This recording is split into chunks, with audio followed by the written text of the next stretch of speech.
Ինչ է IPO-ն եւ ինչու են վերջերս բոլորը դրանից խոսում։ Վերջին ժամանակներին շատ ենք խոսում IPO-ներից, քանի որ մի քանի հայտնի ընկերություններ այս տարի պլանավորում են իրենց IPO-ն, իսկ SpaceX-ը անցած շաբաթ իրագործեց այն։ Եկեք սկսենք ամենասկզբից, երբ ընկերությունը հիմնադրվում է, հիմնադիրները եւ մասնավոր ներդրողները ստանում են բաժնեմասեր։ IPO-ն այն պահն է, երբ այդ բաժնեմասերը դառնում են հասանելի հանրության համար։ IPO բառը բացվում է Initial Public Offering, այսինքն արդեն ես եւ դուք կարող ենք գնել SpaceX-ի բաժնեմասեր։ Եթե ընկերությունը առաջ գնա, մեր գումարը իհարկե կմեծանա, եթե ընկերության գործերը վատ գնան, մեր գումարը կիջնի։ Հիշեք, ընկերությունները IPO են գնում, երբ ամենալավ պահն է ստեղծվում իրենց գումարի համար, ոչ թե ձեր։ SpaceX-ը IPO գնաց շատ բարձր գնահատելով իր բաժնետոմսերը եւ դարձնելով Իլոն Մասկին առաջին տրիլիոները։ 1 եւ 12 հատ 0։ Համեմատության համար, եթե դուք ամեն օր աշխատեք $1 միլիոն,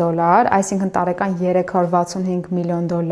ձեզնից պետք է գա 2739 տարի, որպեսզի դառնաք տրիլիոներ։ Սա իմ ուղեղում ընդհանրապես չի տեղավորվում։ Այդ ամբողջ տրիլիոնը աշխարհում երևի մի շարք խնդիրներ կարող էր լուծել, բայց չէ, մենք ունենք տրիլիոներ։